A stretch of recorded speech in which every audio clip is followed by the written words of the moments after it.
Frog-Bit Blog. Hello and welcome to episode 25 of the Frog-Bit Blog podcast. In this episode, I'll be looking at fishy football. Yes, fish who play football. I'll also be telling about my recent encounter with a slime mould. And in an Alien vs. Popstar feature, we have Kim Wilde on the show singing her new hit about aliens in America, apparently. All this and much more.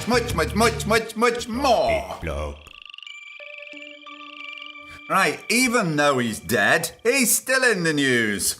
Stephen Hawking's final theory sheds light on their multiverse. Shortly before he died, the eminent physicist completed his final theory of the cosmos, and it's simpler than we thought. Oh, I bet it is. Reality may be made up of multiple universes, but each one may not be so different to our own. Instead of space being filled with pocket universes where radically different laws of physics apply, these alternate universes may not actually vary that much from one another. Well, that's what we've been saying on here, haven't we? You know, because we have these similar universes, we get things like the ass of the badger. Yeah! And also, in one of these parallel universes, there will be a book written by a Stephen Hawking, and it will be called A Brief History of Tim. And I was also reading, because of his belief in time travel, he actually sent out invitations to time travellers to come to his funeral. And the invitations extended to 2038 so that people could travel back in time to his funeral. And if you didn't know this, he did once held a party for time travellers of the future to come back from the future to the past to his party. But no one turned up. What a shame. But what a top bloke our Stephen was, eh? The Frog-Bit Blog. So, what else is happening? An unconventional melange, I bet you didn't know I spoke French, did you? An unconventional melange of algae, eucalyptus and bioenergy with carbon capture and storage appears to be quirky ecological recipe, but scientists from Cornell, Duke University and the University of Hawaii have an idea that could use the recipe to help power and provide food protein to large regions of the world and simultaneously remove a lot of carbon dioxide from the Earth's atmosphere. Algae, I bet it is an American accent. Algae may be the key to unlocking an important negative emissions technology to combat climate change, said Charles Green, professor. Combining two technologies, carbon capture storage and microalgae production, may seem like an odd couple. Yeah, it does. But it could prove enough scientific synergy to help solve world hunger and at the same time reduce the level of greenhouse gases that are changing our climate system. Yeah, the carbon capture system can act as a carbon dioxide sink while also generating food and electricity. For example, the 7,000-acre facility can yield as much protein as soybeans produced on the same land, while simultaneously generating 17 million kilowatt hours of electricity and sequestering 30,000 tons of carbon dioxide a year. So it can provide food, electricity, and it can clean up carbon dioxide from the atmosphere. Now, how bloody clever is that? You see, when we put our minds to it, we can do good stuff, can't we? Well, I was walking in the woods last weekend and saw this little white blob on a log, and it actually looked like someone had dropped an ice cream. Anyway, I took a photo of it on my phone and posted it on the We Support Chris Packham Facebook group, and someone identified it. And it turns out it's a slime mould. And if you look at the picture that goes with the podcast, you can see it. And I was told I was very lucky because it was quite rare to see one of these. Now, remember a while back, I did a section on slime mould when talking about plant intelligence and the conscious universe. Because these slime mould can navigate a maze. In fact, I did a song about it. I'm a slime mould cowboy. I saw it navigate a maze on a YouTube video. like a slime mold cowboy. It's really, really clever for a one-cell slimy lump. It's got more brains than Donald Trump. Pum, pum, pum, Donald Trump. Yeah, well, anyway, when I found out it was a slime mould and it was meant to be intelligent, I went back for a chat, seeing as how they're so fucking clever. Anyway, it didn't say a word. So I thought maybe it was shy. So I give it a Sudoku to do. No, not even the easy one. It couldn't get it right. I tried Trivial Pursuit and it couldn't even get the nature questions right. So I left it. I just went back the following day and it had turned brown and looked like a little lump of poo. So I take back everything I say about how clever they are. Intelligent, my ass. The Frog Bit Blog. Right, we were watching Gardener's World the other week and it was showing some high-rise blocks and now have living trees, shrubs and flowers built into them. And this was in Milan, purpose new buildings, high-rise. And I've also seen the same from China, so I think at some point I might do a bit more on this. But here's some relevant information that I read somewhere else. When it comes to natural spaces, trees are keystone species in the urban ecosystem, providing a number of services that benefit people.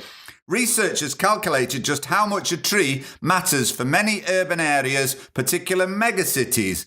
Trees clean the air and water, reduce stormwater floods, improve building energy use and mitigate climate change, amongst other things.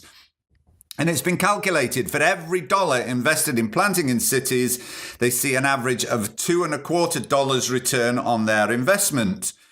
It was calculated that tree cover was linked to significant cost savings. Each square kilometre saved about nearly £1 million in air pollution health costs. $20,000, this is dollars, sorry, so it's nearly $1 million in air pollution health costs.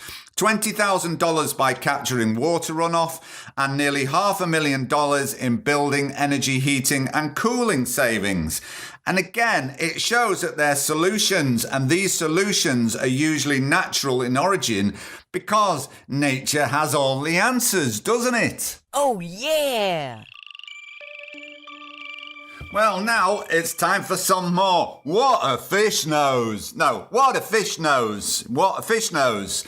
Remember 2 episodes, I talked about fish and how they are sentient beings who can communicate and make all sorts of different sounds, such as...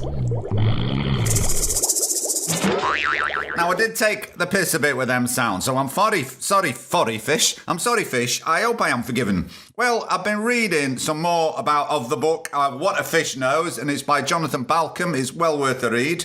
And I've learned some more facts about fish. You know, there's the myth, isn't there, that goldfish have an attention span of 3 seconds. Well, it's untrue. Fish have very good memories. Now, before I go any further, I must say that fish comprise of thousands of different species, so I'm generalising a bit when I use the generic term fish. Some fish will be cleverer than others, some will have better memories. So I'm being a bit fishist. Sorry about that, being a bit fishist. God save the Queen, the fishist regime. Anyway. When fish were in a tank, scientists swept a net across the tank. Annette wasn't very happy about that, but she did it anyway. Boom, tish. Anyway, the net had a hole in it, and after a few goes, all the fish learned to head for a hole in the net to avoid being trapped. So they learned how to avoid this, yeah? And then they were tested 11 months later, and they all remembered how to avoid a net. Again, that's a third of their lifetime. So they've got memories that span at least a third of their lifetime. They didn't test them again because they put them back in where they were from, in the sea or in the river, which is really good. Otherwise, I wouldn't be really talking about animal experiments. But it's good, yeah? Now, fish, this is what it says in the book. Now, fish get dopamine hits and feel pleasure and pain. It says they respond to amphetamine and cocaine. And this is what it says in the book. Like some mammals, fish are prone to abusing amphetamine and cocaine, unable to resist them when they are freely available. I'm sorry, but when are cocaine and amphetamines freely available to fish? Am I going to the wrong parties or something? I want to be invited to a fish party. Anyway, further in the book, it says you can train fish to do tricks. And sure enough, if you look on YouTube, and I put the link in the show notes, there's lots of clips of fish tricks, like the one where it'll blow a football along a underwater pitch into a goal. In fact, here it is. Move over, David Beckham. Comet is lethal in front of the goal. And I managed to catch an interview with Goldie after the game. So, Goldie, great goal you scored there at the end. Yeah, thanks. It was a game of two halves. We tried to keep it tight at the back. The pitch was a bit waterlogged, so we had to bring the sub on at half-time. I thought they were cheating as they had one more fishy goalkeeper, you know what? In fact, they had a shoaling goal. Oh, very good. In fact, you nearly burst the net with that volley at the end, didn't you? Well, yeah, as a fish, it's the nut I really worry about, obviously. I was trying to put it out of action. So do you think if you keep playing like this, you might get a call up to the national squad? Yeah, well, I will be very honoured to play for Finland. Very good, thank you. And back to the studio.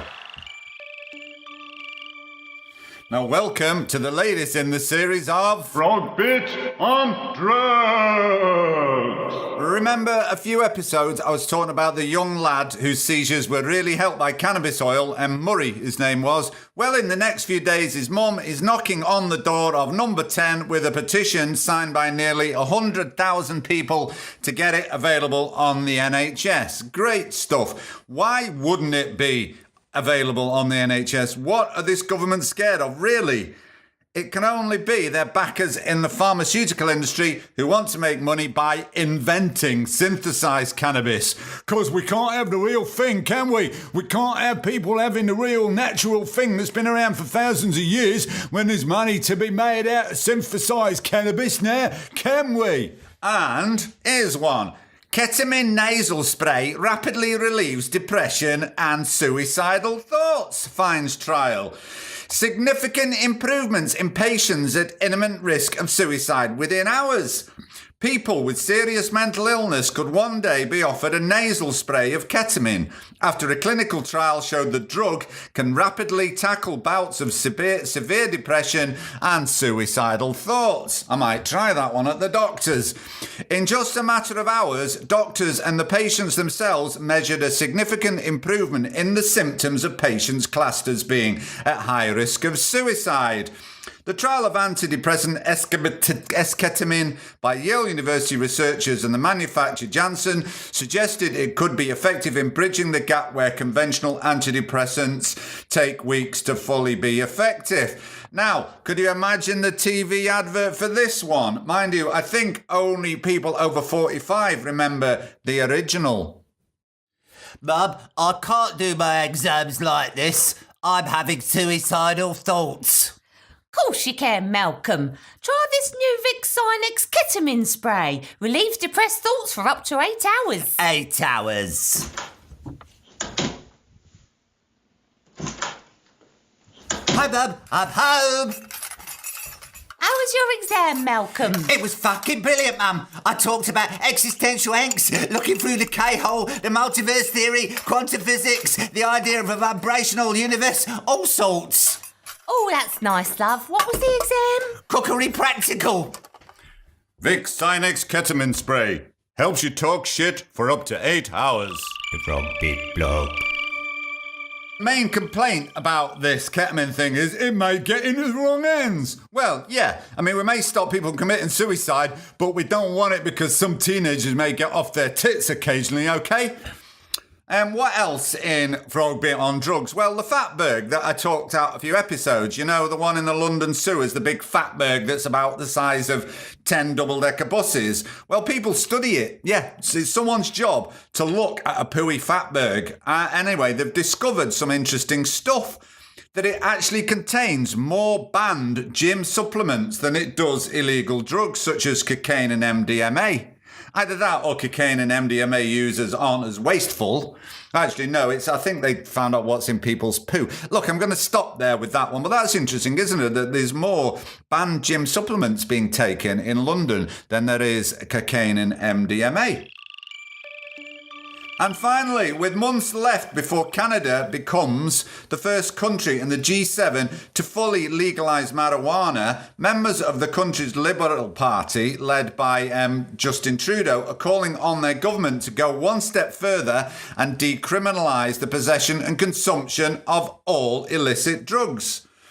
Yep. It's one of the things in a few issues where we're taught from a young age that drugs are bad and that it's normal to throw people in jail for using drugs, said Nathaniel Erskine-Smith, a Liberal MP, who has championed decriminalisation since he was elected in 2015. Yet when you start actually looking underneath those claims and at the actual evidence, I've gone there from Australian because I realise he's Canadian. When you start looking underneath those claims at the actual evidence and hear from people who have studied or lived this issue, this isn't the right approach.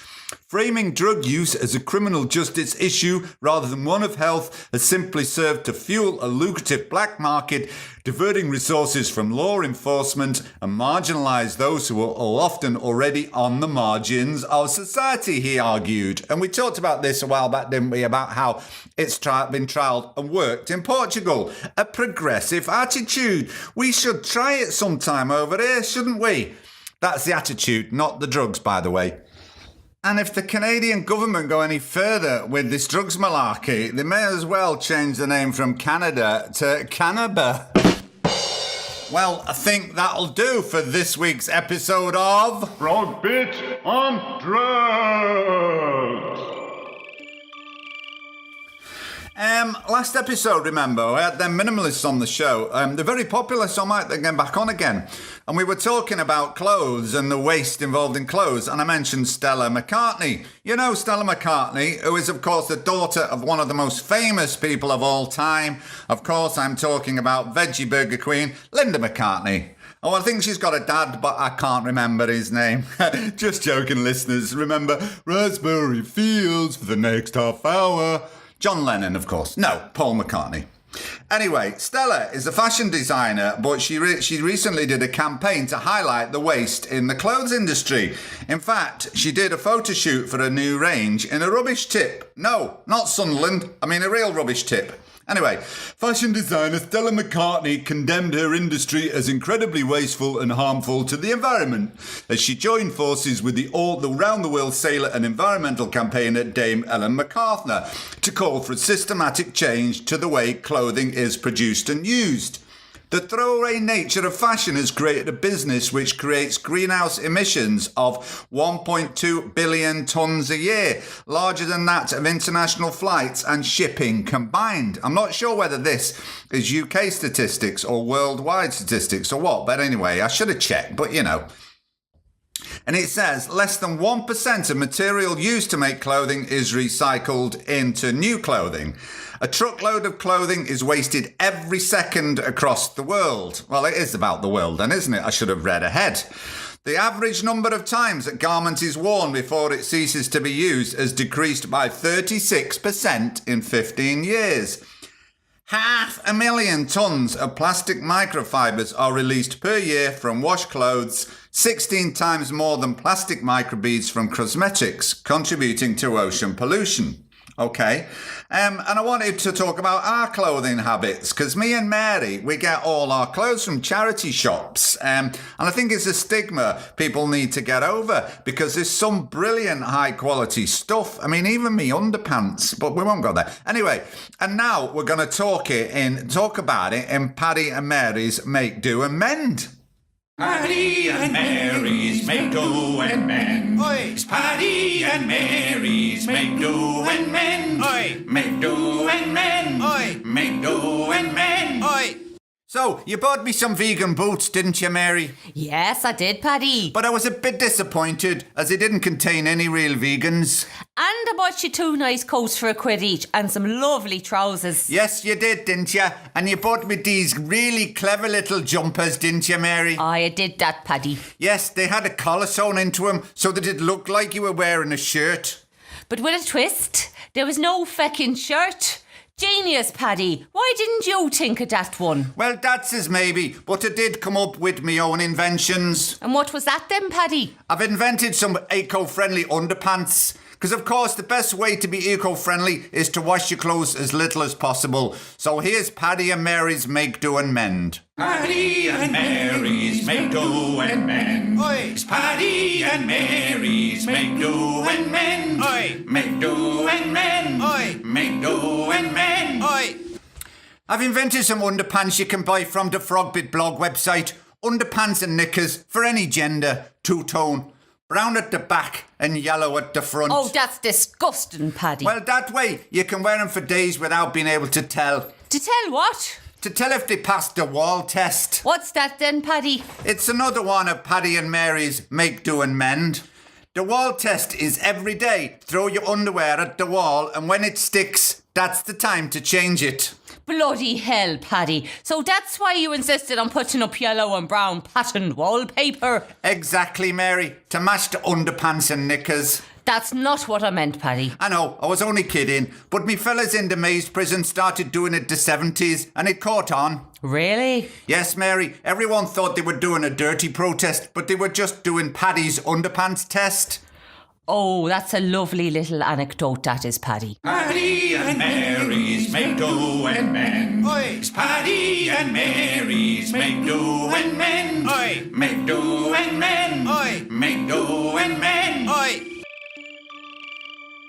Now, when I was doing that research on aliens a while back that I talked about, I found quite a lot of stuff about pop stars who had experiences or believed in them or whatever, and there's bloody loads of them. It's weird. Have you heard of Blink 182? Well, you probably have. I have. I didn't know any songs by them, so I had to look them up, and I did in fact know one. It's called All the Small Things. You know, it goes, na na na na na na na na na, carry me home, and it's a really funny video where they dress up as boy bands and do a parody-style video. Well, anyway, Tom DeLonghi, he's the singer and he's well into his UFOs. And there's a 2-hour interview him on the Joe Rogan podcast where he talks about it. And he set up this thing called To the Stars Academy, where he's now working with bigwigs from the Pentagon and the CIA looking at UFOs and the technology and stuff. And it's actually very interesting. Because here's what one of the ex-CIA blokes said at a live conference. Thanks, Tom, for that very special introduction. My name is Lou Elizondo, and as a career intelligence officer, I am accustomed to being involved in close-hold, nuanced programs involving national security. This includes being a counterintelligence special agent, a case officer, and an intelligence practitioner. However, by far the most interesting effort I was involved with was the topic of advanced aerial threats. For nearly the last decade, I ran a sensitive aerospace threat identification program focusing on unidentified aerial technologies. It was in this position I learned that the phenomena is indeed real.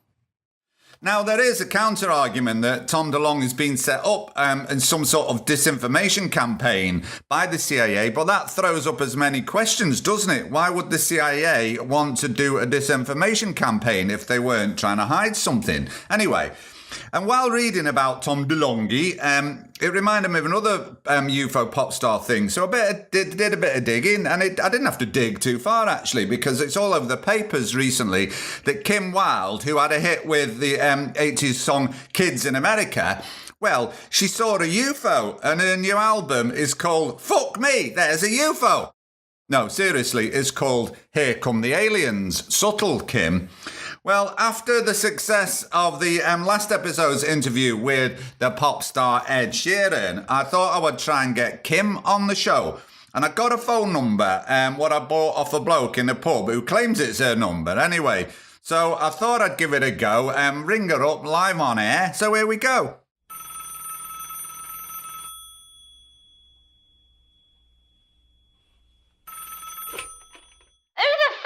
Ringing at this time of fucking day. I'm on the bog having a poo. Kim, hey, it's me, Frogbit, from the Frogbit Bog podcast. You're live on air. Oh, hello, darling. How are you? I sang Kids in America. Did you know that? Yeah, I think we all know that one, Kim. Was that your only hit?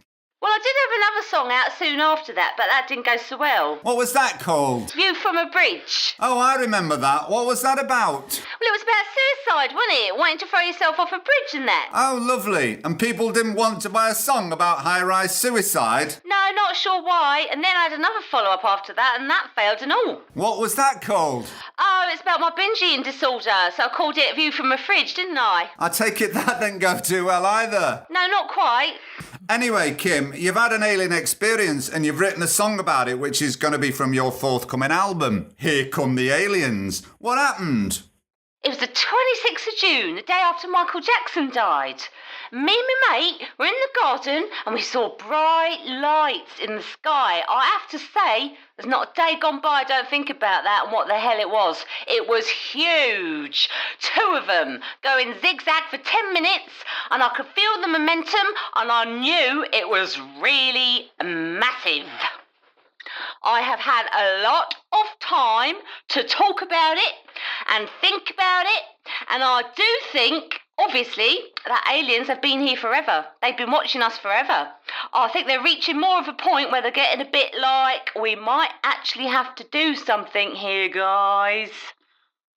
We might actually have to start raising the vibration in this planet for humans to understand that we're real.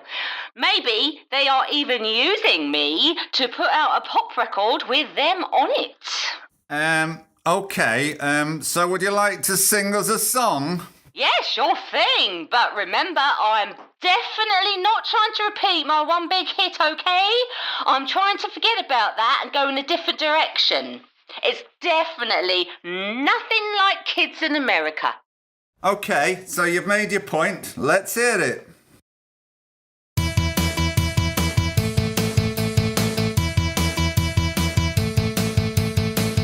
I live near Heathrow Airport. I see strange lights are flashing in the sky.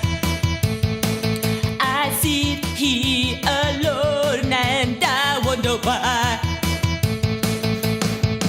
Look out, the UFO is coming. Look out, the UFO is coming. Aliens in America. UFO! Aliens in America. UFO!